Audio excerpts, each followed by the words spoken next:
biliyorsunuz 2 dönemden beri Şahin Bey'de belediye başkanlığı yapıyoruz. İnşallah Allah nasip ederse 31 Mart'ta da yeniden bir seçim var.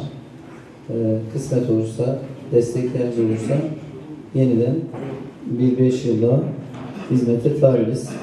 Yaşam standartlarını yükselten çalışmalara özellikle öncelik verdik. Önemlimiz tarafından 2000 tane TOKİ'ye yaptırmak suretiyle yaptık. Bunların 5000'den fazlası sosyal konut.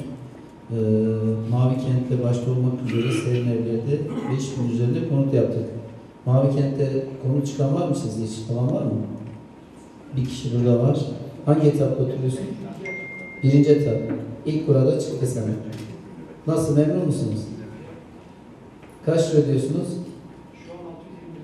620 lira oldu. Kaç yıldır oradasın? 5 yıl.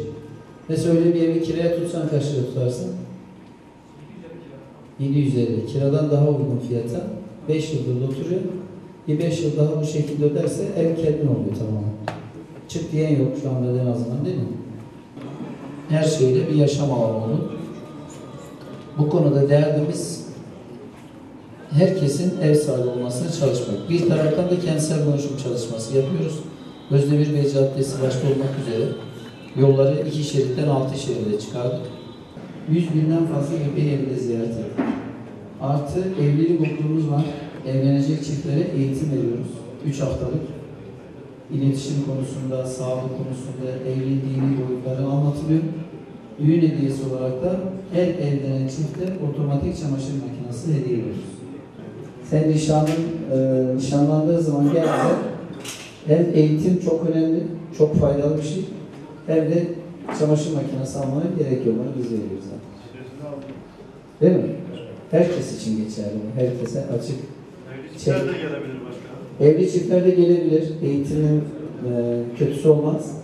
Onlara da çay makinesi, kahve makinesi hediye ediyoruz. 360 tane lise öğrencimizi Umre'ye götürdük.